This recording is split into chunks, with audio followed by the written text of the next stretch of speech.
Ok? Vamos orar mais uma vez? Feche os teus olhos aí. E eu quero que você peça por você agora. Se puder falar para Deus, Deus, me ajuda a me concentrar. Deus, fala comigo. Me ajuda a entender a tua verdade. Em nome de Jesus. Amém. Ok. Irmãos, vamos falar hoje sobre um tema que é muito conhecido e muito debatido. Vamos falar sobre salvação. Mas a salvação no sentido de como ela pode nos dar segurança. Como nós temos a segurança em Deus de que as promessas que Deus falou sobre a nossa salvação irão se cumprir. E de que a salvação não é uma coisa que eu perco, é uma coisa que Deus sustém nas suas mãos. E aí eu começo pensando com os irmãos sobre quando a gente não tem a visibilidade correta em algumas situações. Há um tempo atrás meu pai estava me ensinando alguns macetes na direção, né? Porque eu sentia muita insegurança quando vinha um outro carro e com uma luz muito forte acabava me deixando meio sem saber a direção, ou quando tinha muita neblina ou chuva eu começava a diminuir o carro e ficava bem inseguro, né? E aí meu pai falou assim que quando você estiver numa situação essa em que você não está conseguindo ver muito bem, você não pode diminuir a ponto de causar um acidente atrás.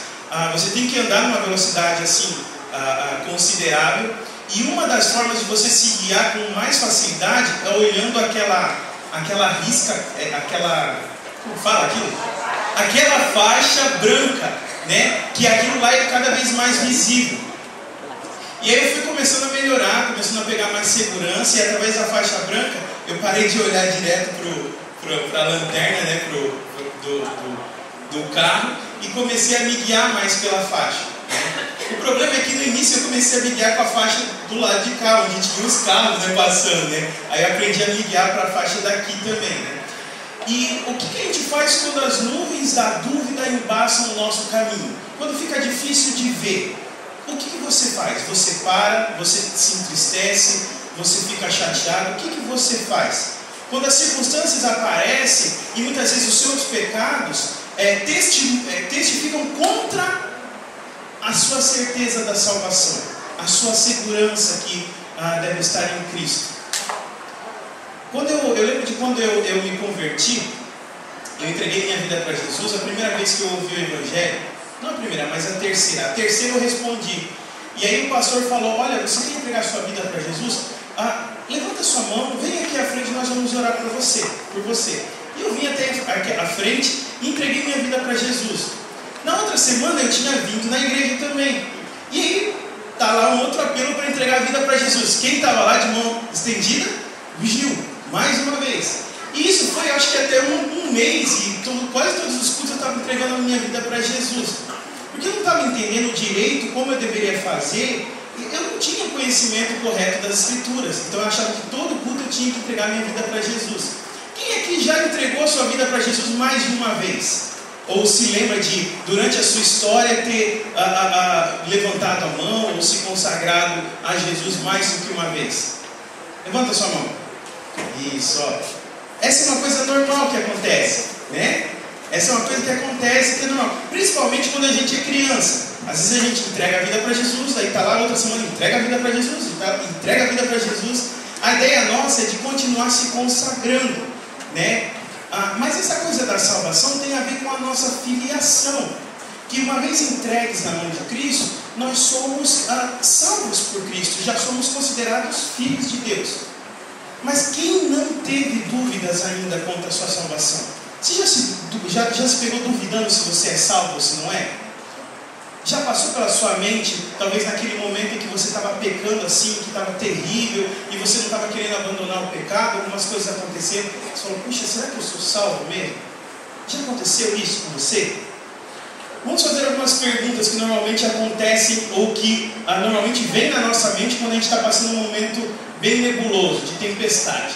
As nuvens da dúvida podem virar tempestades de desânimo. Essa é uma realidade. Você já fez essa pergunta? Será que eu sou salvo mesmo? Será que eu falei as palavras certas quando eu me entreguei a Cristo? Será que eu fui sincero mesmo na minha decisão? Outras. Será que eu realmente criei em Jesus e me entreguei a Jesus? Será que eu entendi tudo do Evangelho que foi apresentado a mim? Será que eu não era jovem demais? Será que valeu quando eu me entreguei a Cristo quando eu era criança? Porque eu não consigo lembrar da data que me converti. Alguém aqui, como eu, lembra exatamente da data que se converteu, que se entregou a Cristo? Né? Mas tem muita gente que não lembra. E se eu não lembro, quer dizer que eu não sou salvo? E se eu não falei aquelas palavras corretamente, será que eu não sou salvo?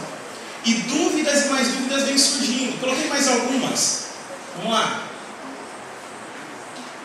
Será que eu sou um eleito de Deus? Aí quando você começa a aprender sobre eleição, predestinação, mas será que eu sou um eleito de Deus? Será que surgiu essa dúvida na sua mente? E se Jesus voltar quando eu estiver pecando, será que eu vou? Já se perguntou isso? Será que eu já cometi a blasfêmia contra o Espírito Santo, que a Bíblia diz que é o pecado sem perdão? Algumas pessoas vivem a vida um pouco atribuladas e atormentadas, porque em um certo momento da sua vida, elas falaram algumas coisas para Deus que elas sabem que não deveriam falar. Será que aquilo foi suficiente para invalidar aquilo que Jesus fez na cruz por elas? A ponto delas viverem com medo e com incerteza quanto à sua salvação? Essas perguntas, elas vêm nas nossas vidas, e as dúvidas, elas são normais, elas acontecem. E essa mensagem de hoje se propõe a trazer refrigério e descanso para aqueles que são filhos de Deus, ao mesmo tempo que tem que se tomar cuidado para não fazer com que você, que ainda não é filho de Deus, que ainda não se entregou a Cristo, não descanse, porque você corre perigo de morte eterna, perigo do inferno. Então aqui existem dois tipos de pessoas. Existem pessoas que jamais deveriam questionar a sua salvação, mas são sensíveis e sinceras com as dúvidas quanto a este assunto, e para elas nós precisamos oferecer o refrigério da palavra. E existe um outro tipo de pessoa, que são aqueles que, despreocupados, não fazem um autoexame para entender se estão realmente na fé, nem questionam o seu entendimento da graça, são convencidos, mas não convertidos. Certeza, nós temos esses dois tipos de pessoas aqui. Certeza, essa mensagem foi preparada para você. Ok? Então elas precisam entender que qual é a mensagem da graça e confiar nessa mensagem. Ok? A atenção aqui é como, eu quero que os irmãos imaginem um avião. E ali a aeromoça chega para uma pessoa e ela sabe que o avião vai cair, né? Ele não tem jeito, aconteceu alguma coisa, todos vão morrer. E ela tem numa mão um paraquedas. E ela começa a distribuir os paraquedas. Ok? Quem não está com paraquedas está desesperado ou tem que ficar. Quem já está com paraquedas tão somente precisa pular do avião. Ok? Essa é a ideia. Esses dois tipos de pessoas estão aqui. Eu não estou aqui para oferecer um cafezinho ou um travesseiro para você ficar muito bem no seu avião que vai ser destruído. E também não estou aqui para fazer com que você mesmo com o paraquedas continue no avião, vivendo como se não tivesse segurança. A ideia é que haja segurança para aqueles que se entregaram e que realmente eu demonstre a insegurança que há em não se entregar a Cristo. Esse é o objetivo da mensagem. Por quê? Porque a gente sabe que tem muita gente que vai à igreja, que faz um monte de coisas em nome de Jesus, mas que realmente não conhece Jesus. Quer ver? Abra sua Bíblia em Mateus 7, de 21 a 23. Esse é um texto muito usado pelas pessoas para indicar, Mateus 7, de 21 a 23, para indicar que lá naquele último dia, no juízo, Tem algumas pessoas que pensaram ser convertidas, mas não são. E ele nos ajuda a examinar. Ele fala dos falsos mestres e falsos profetas. Olha o que diz: nem todo aquele que me diz Senhor, Senhor, entrará no reino dos céus, mas apenas aquele que faz a vontade do meu Pai que está nos céus. Muitos me dirão naquele dia: Senhor, Senhor, não profetizamos no teu nome? Em teu nome não expulsamos demônios e não realizamos muitos milagres? Então eu, Jesus, lhes direi claramente: nunca os conheci. Afastem-se de mim, vocês que praticam o mal. Esse texto é um texto voltado para pessoas que nunca se entregaram realmente a Cristo, ou confiaram plenamente em Cristo, e fazem muitas coisas em nome de Cristo. Esse texto ele não serve para colocar dúvidas na tua salvação, ou para indicar que a tua salvação depende do seu desempenho. Não é. Jesus estava trazendo cuidado para que aqueles homens que eram falsos mestres não fossem, os seus ouvintes não lhe dessem crédito, porque naquele último dia eles seriam julgados como aqueles que não conhecem a Deus. Mas muitos usam esse texto para trazer insegurança para crentes. Não pode ser feito. Então, a realidade do inferno, a realidade da perdição eterna é real para aquele que não conhece a Cristo? É real. Para aquele que conhece a Cristo, já não é mais. Ok? Por outro lado, nós não podemos deixar que os filhos de verdade se sintam como filhos ilegítimos. E eu queria ler com os irmãos 1 João, Romanos melhor. Abra sua Bíblia em Romanos.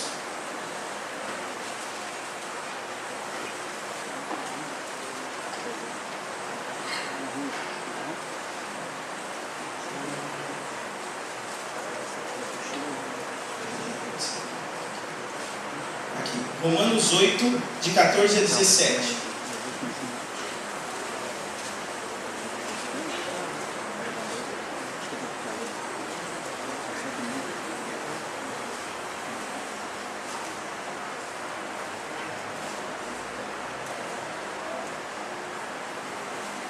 Diz assim: pois todos os que são guiados pelo Espírito de Deus são filhos de Deus, porque não recebeste o espírito de escravidão para viverdes outra vez atemorizados, mas recebeste o espírito de adoção, baseados no qual clamamos Abba Pai. O próprio Espírito testifica com o nosso espírito que somos filhos de Deus. Ora, se somos filhos de Deus, somos também herdeiros, herdeiros de Deus e co-herdeiros com Cristo. Se com Ele sofremos, também com Ele seremos glorificados. Então esse texto, ele vem trazer luz à ideia de que se você é filho de Deus, você é filho de Deus e acabou. Se você tem o Espírito Santo, não há nada que possa mudar a realidade de filho. Então, nós não podemos semear um sentimento de incerteza quando o próprio Deus já nos declara filhos. Já fazemos parte da família de Deus. Então nós precisamos entender isso. Mas para entender isso, eu preciso entender a essência. O que é o Evangelho? Como é esse negócio de entrar na família de Deus? De que forma isso acontece? Será que eu tenho que pagar alguma promessa? Será que eu tenho que fazer alguns rituais? O que é preciso para eu entrar na família de Deus? O Evangelho precisa ser entendido em pelo menos 3 passos. Abra sua Bíblia em 1 Coríntios 15, 3 e 4. 1 Coríntios 15, 3 e 4. Precisamos saber os fatos do Evangelho.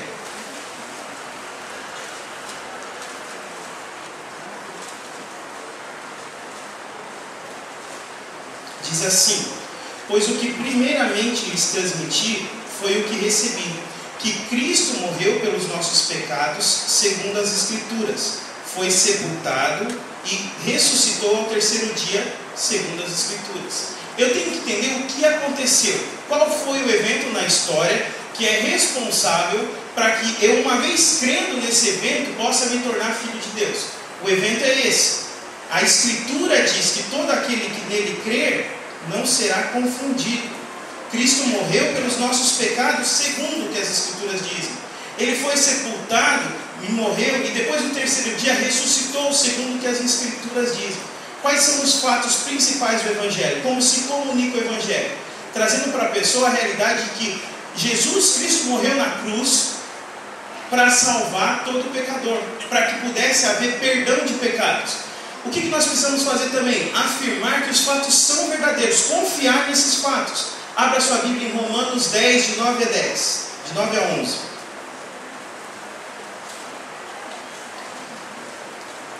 Diz assim a palavra de Deus: a saber, se com a tua boca confessares ao Senhor Jesus, e em teu coração creres que Deus o ressuscitou dentre os mortos, serás salvo, visto que com o coração se crê para a justiça, e com a boca se faz confissão para a salvação. Porque a Escritura diz: todo aquele que nele crer não será confundido. O que eu devo fazer? Confessar Jesus como meu Senhor, entender a obra redentora dele, que ele morreu na cruz para me salvar, e confiar nele. É o último passo. Precisamos confiar no fato de que Jesus nos substituiu na cruz. Abra lá, Atos 3,19. Atos 3,19.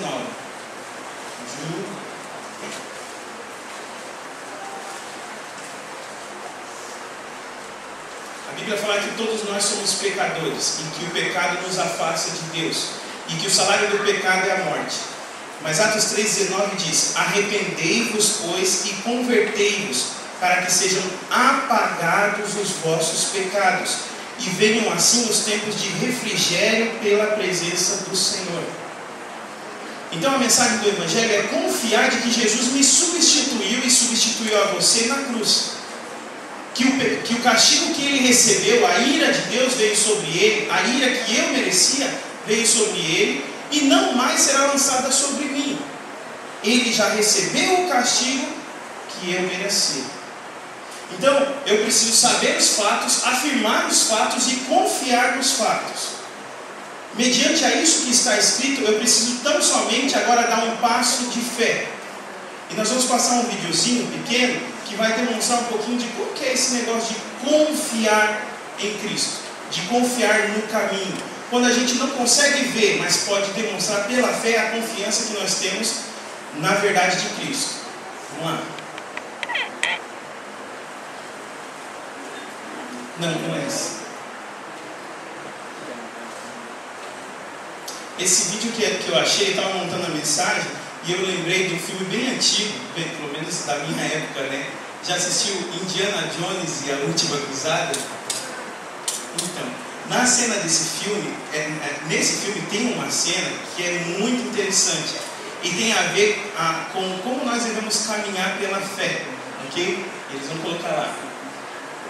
Presta atenção, áudio.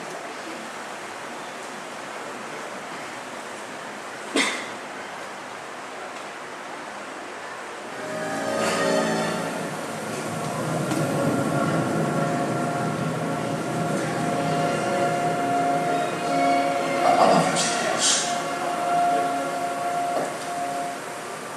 Agora estou prestes a enfrentar um obstáculo. Ele vai provar o meu valor. Impossível. Ninguém pode saltar tanto assim. Mickey, depressa! Vamos, depressa!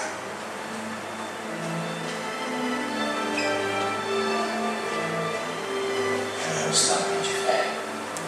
Meu Deus. Precisa ter fé, acreditar. Precisa crer. Acabou? Ainda. A parte mais legal foi cortada.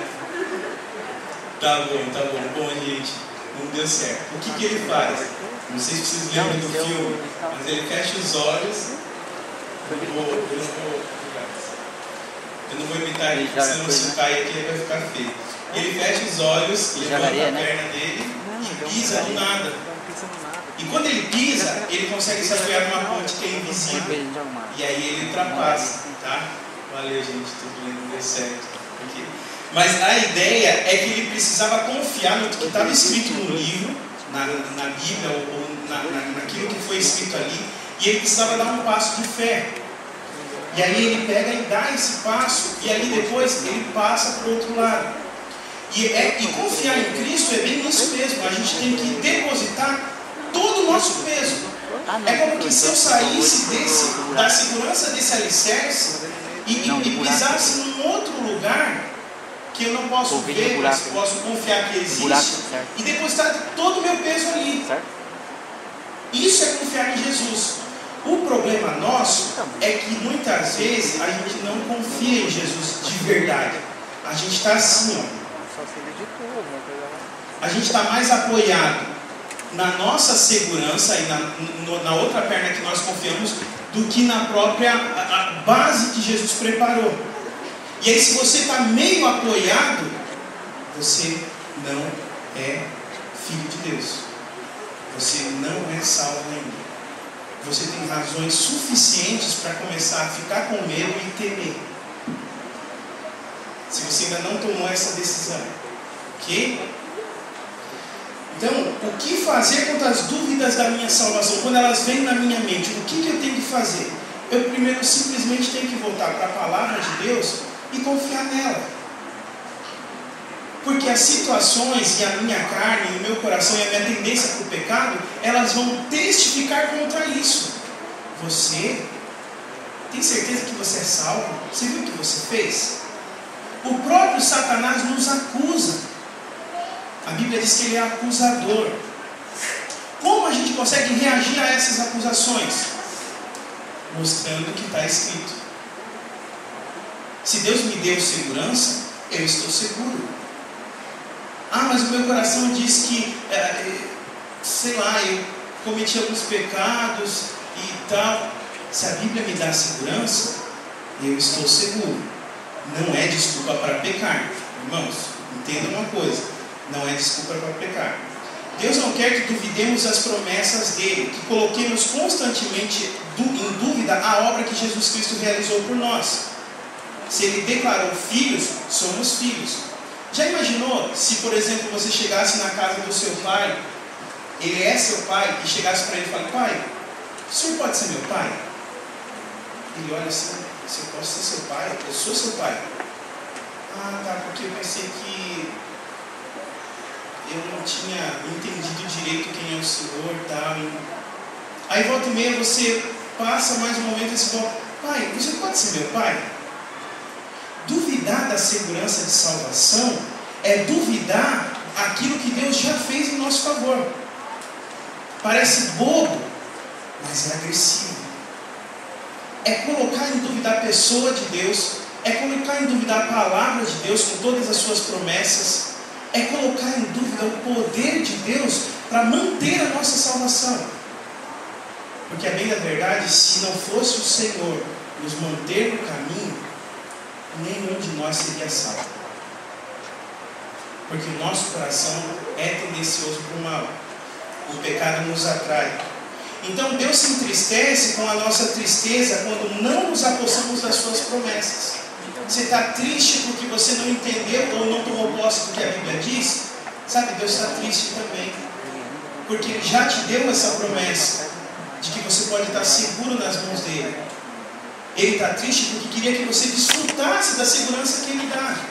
E quando a gente duvida da nossa salvação, ou duvida da salvação, ou lança dúvidas na salvação das pessoas, mediante o comportamento delas, e declara de forma direta isso, a gente tem que tomar cuidado, porque muitas vezes a gente está indo contra uma coisa que Deus já definiu. E isso é sério. Isso é muito sério. Ah, pai, por favor, seja meu pai. Muitas vezes a gente faz isso. Por que nós duvidamos da segurança da salvação que temos em Deus? A gente tem que se perguntar. Só lembrando, irmãos, ter dúvida não é uma coisa ruim, tá? Homens valorosos de Deus duvidaram em muitos aspectos. Abraão e Sara duvidaram. A gente vê João Batista, quando João Batista manda os discípulos irem até Jesus, você é Jesus mesmo? Você é o Cristo mesmo? Aí Jesus pega e fala assim: olha a Escritura se cumprindo através da minha vida. Diga para ele o que eu estou fazendo e se isso estava previsto nas Escrituras. A gente vê aqueles 2 discípulos no caminho de Emaús, duvidando. Aí Jesus vem e tira as dúvidas deles. E aí, desde o Antigo Testamento, vai mostrando o que Jesus deveria sofrer para depois no 3º dia ressuscitar. Então, dúvidas são comuns e não são uma coisa ruim, terrível. O problema é você continuar as dúvidas. É você não esclarecer as dúvidas. É você não confiar no que a palavra de Deus diz. E aí eu e você temos um problema. Então, por que nós duvidamos? Primeiro, porque confiamos em nossas emoções instáveis e não na palavra de Deus. Quer ver uma prova? Abre em 1 João 1,9. É um outro assunto, mas tem a ver com como a gente reage. 1 João 1,9.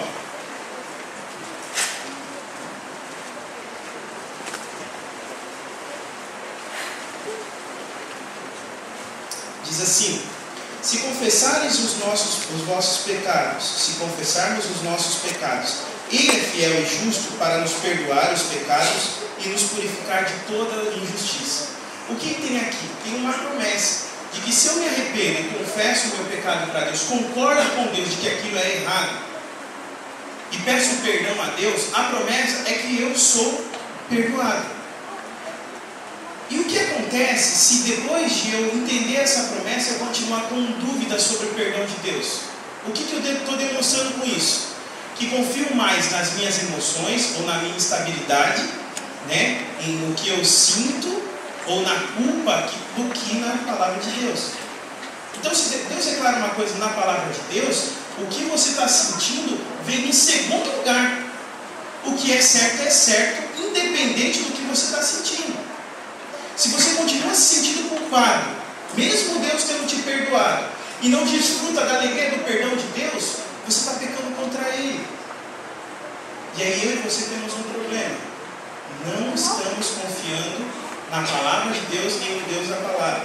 Então, o que nos traz dúvidas são as nossas emoções, misturadas com os nossos pecados. Outra coisa que nos traz dúvida é que Satanás nos acusa e muitas vezes nós damos ouvido a ele. Zacarias 3, de 1 a 4 é um texto que fala um pouco sobre essa ideia de que há um acusador e que esse acusador lança palavras que muitas vezes estão relacionadas aos fatos, mas que desconsideram a promessa de perdão e purificação de Deus. E aí, às vezes eu escolho ouvir o que Satanás disse e me entristecer pela realidade do que ele falou, do que ouvir as promessas que Deus tem para mim sobre perdão e purificação. E aí eu tenho problema. Aí a dúvida me consome, aí eu fico triste na tempestade. E principalmente, agora em último lugar, porque nós confiamos em nós mesmos mais do que em Deus. O Evangelho é obra de Deus e não nossa. Efésios 2, 8 e 9 fala: pela graça sois salvos mediante a fé, e isto não vem de vós, é dom de Deus, não vem das obras para que ninguém se glorie. Efésios fala que o Evangelho e a minha salvação foi uma obra completa da pessoa de Jesus. Eu tive tão somente que dizer sim. E agora eu espero que esse vídeo vá até o final, só para nós entendermos. Eu não conquistei a minha salvação, eu fui salvo. Vamos lá.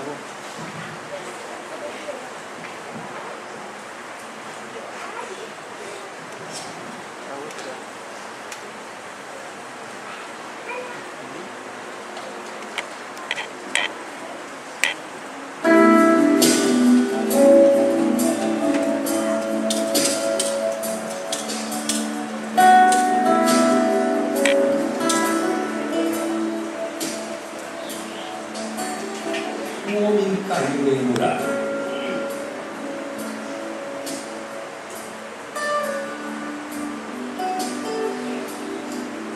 Ele caiu em um buraco e não podia sair.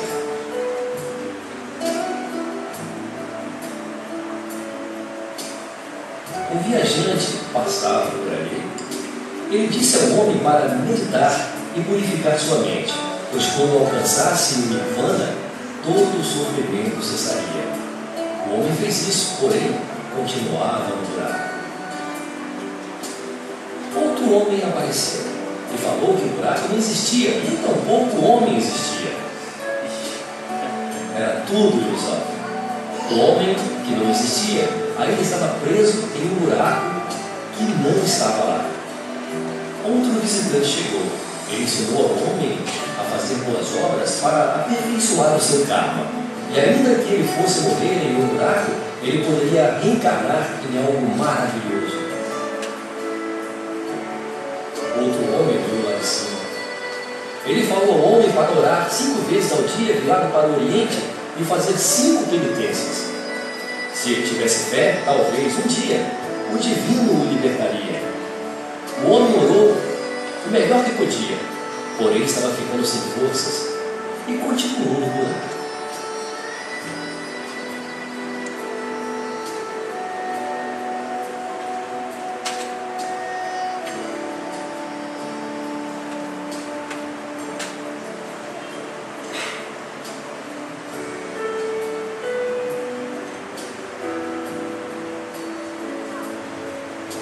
Outro homem apareceu. Havia algo diferente nele. Ele chamou o homem que estava no buraco e perguntou se ele gostaria de ser livre.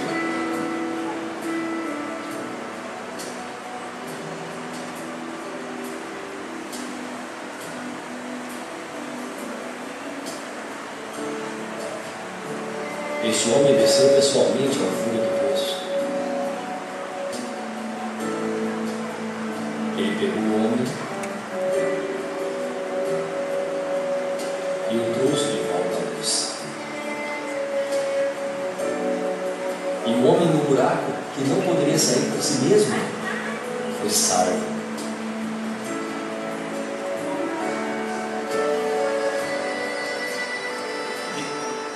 Ok. Qual que é a ideia aqui?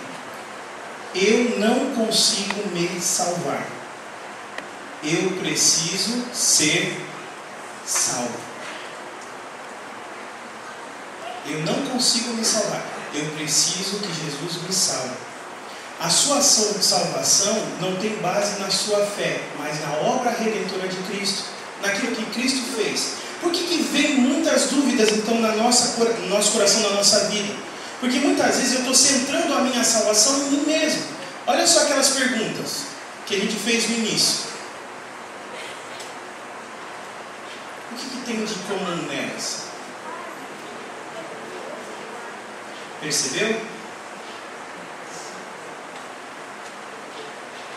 Muitas vezes eu estou me apoiando mais na segurança do meu comportamento ou da minha devoção a Deus, muito mais do que na palavra de Deus, no poder de Deus e na pessoa de Jesus Cristo. E aí, se você está se apoiando em você ainda, meu irmão, você precisa se entregar a Cristo. Se você tiver dúvidas ainda de que Jesus Cristo é poderoso e capaz de te salvar, você precisa se entregar a Ele. Você ainda não é filho. Agora, se você já se entregou a Ele e confia plenamente nele, nunca duvide daquilo que Ele fez por você. Não precisa. Ele é poderoso bastante para sustentar isso. Então eu preciso tirar o foco de mim e renovar o meu foco em Deus. Ficar desconfiando de si mesmo significa ter acreditado um dia em si mesmo. Eu desconfio muitas vezes de que sou salvo, porque em algum momento talvez eu confie de que eu sou salvo por causa das minhas obras. É isso que faz com que a gente tenha dúvidas. Ter dúvidas é humano, não esclarecê-las é uma atitude que pode desonrar a Deus. Então as suas dúvidas podem ser nocivas e desagradar a Deus, porque você pode não estar confiando nele. E aí são lágrimas que entristecem o próprio Deus. Então o que eu preciso fazer? Eu preciso renovar o meu foco. Onde? Em primeiro lugar, na palavra de Deus. Eu preciso entender que isso aqui está acima das minhas emoções, está acima dos meus achismos, está acima do que as pessoas dizem. E Atos 3, 18 a 20, abra sua Bíblia lá. Pode passar. Renovar o foco na palavra de Deus. Atos 3, 18 a 20, diz assim: Mas foi assim que Deus cumpriu o que tinha predito por todos os profetas, dizendo que o seu Cristo haveria de sofrer. Arrependam-se, pois, e voltem-se para Deus, para que os seus pecados sejam cancelados, para que venham tempos de descanso da parte do Senhor, e Ele mande o Cristo, o qual lhes foi designado Jesus. Então havia uma promessa na própria Escritura de que Deus enviaria o Cordeiro dele, sem pecado, de que o próprio Deus viria para tomar o nosso lugar numa cruz. Essa é a promessa que a palavra de Deus dá. Eu preciso me perguntar e me examinar se eu confio nela. Se eu confio nela, eu posso descansar na presença do Senhor. Se eu não confio, eu preciso confiar, porque o avião vai explodir. João 1,12 fala assim: mas a todos quantos o receberam, deu-lhes o poder de serem feitos filhos de Deus, a saber, os que creem no seu nome. A Bíblia fala que nós somos adotados como filhos de Deus, que a todos aqueles que se arrependeram e creram na obra substitutiva de Jesus na cruz, Deus firmou um contrato de que eles agora são chamados filhos de Deus. E tem como deixar de ser filho? Pergunta. Principalmente quando quem firma o contrato é o próprio Deus? Não tem. 1 Coríntios 15, de 2 a 4, também fala que, segundo as Escrituras, nós fomos salvos pela obra redentora de Cristo. Então, eu devo confiar no que a palavra de Deus diz, e não nas coisas que eu acho, nas circunstâncias que acontecem. Mas não só isso, eu tenho que confiar que Deus é poderoso. Porque dizer uma coisa, qualquer pessoa pode dizer. Agora, manter aquele compromisso, não é todo mundo que faz. Será que Deus é digno de crédito para que eu possa confiar no poder dele?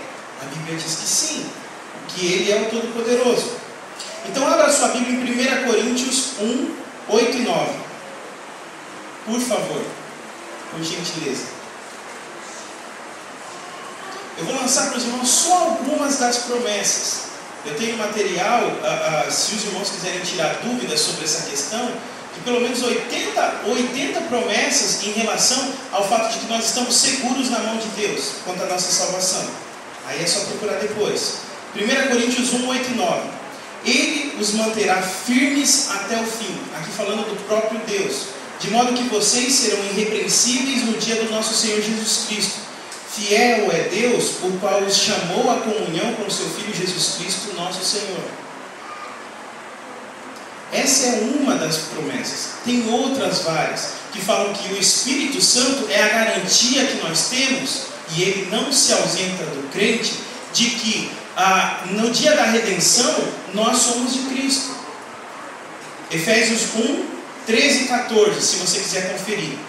Ele é a garantia que foi dada por Deus de que nós somos de Deus e seremos resgatados naquele último dia. Independente do que vai acontecer depois, já foi dada a garantia. E tem vários outros textos que falam isso. Então, eu sou guardado pelo poder de Deus. E é no poder de Deus que eu preciso confiar. E em último lugar, nós somos guardados na pessoa de Deus, no caráter de Deus. Eu preciso renovar esse foco e confiar mais em Deus do que em mim.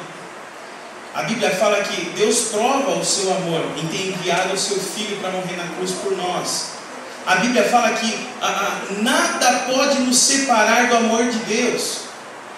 Nem a morte, nem a vida, nem os anjos, nem principados, nem potestades. Nada é capaz de nos separar do amor de Deus que nos alcançou. Colocar em dúvida a salvação é desconfiar disso, dessa promessa. Desconfiar de que nós temos um Deus de amor, de misericórdia, de bondade. Um Deus que nos sustenta pela sua mão. No final, eu concluo que a segurança da salvação baseia-se na obra completa feita por Deus em Cristo e aceita pela fé pelo cristão. Você é salvo por causa de Deus, não por causa de você. Nunca desconfie disso. E eu quero que você reflita um pouco e pare e feche os seus olhos agora. Pense nessas verdades que foram colocadas. A Bíblia fala que aquele que começou a boa obra em minha vida vai completá-la até o dia final.